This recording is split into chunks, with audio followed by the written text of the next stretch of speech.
বাংলাদেশের দক্ষিণ-পূর্ব প্রান্তে অবস্থিত কক্সবাজার পৃথিবীর দীর্ঘতম সমুদ্র সৈকতের জন্য বিশ্বজুড়ে পরিচিত এই অঞ্চল। কিন্তু এখানেই সমুদ্রের ঢেউয়ের বাইরে পাহাড় জঙ্গল ঘেরা এক শান্ত নির্জন গ্রাম রামুতে গড়ে উঠেছে এক অবিশ্বাস্য কীর্তি।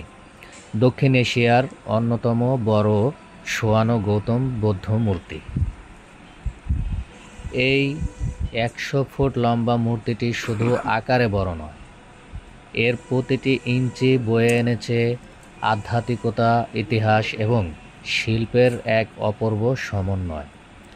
রামুর বনগাঁও এলাকায় সবুজ পাহাড় ঘেরা শান্ত পরিবেশে বিশাল এই মূর্তিটি স্থাপিত।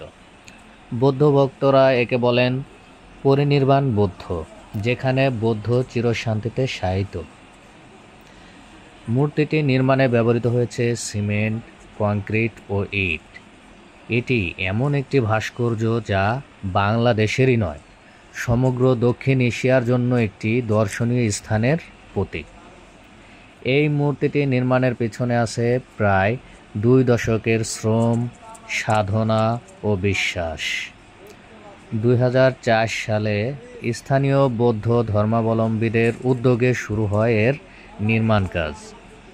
সময়ের পরিক্রমায় সরকারি ও বেসরকারি সহায়তা, প্রবাসী বৌদ্ধদের অনুদান এবং অসংখ্য মানুষের শ্রমে তা আজকের আকর্ষণীয় রূপ শুধু বৌদ্ধ মূর্তিই নয়, চারপাশে বিস্তৃত প্রার্থনালয়, স্তূপ,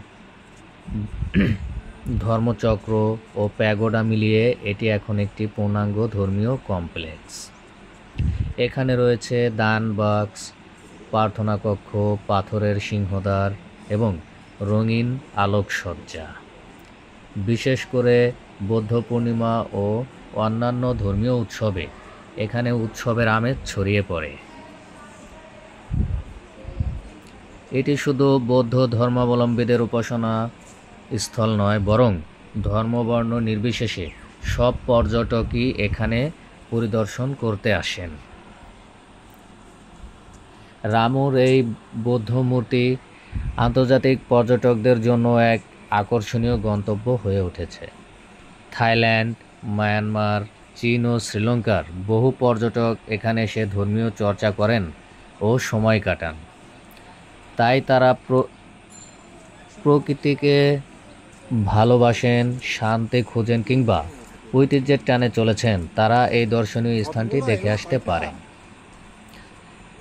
রামুর এই ১০০ ফুট বৌদ্ধ মূর্তি আজ বাংলাদেশের দর্শনীয় স্থানের মধ্যে এটি স্থান করে নিয়েছে, যার ফলে দেশের বিভিন্ন জায়গা থেকে অনেক পর্যটক স্থানটি দেখতে আসেন।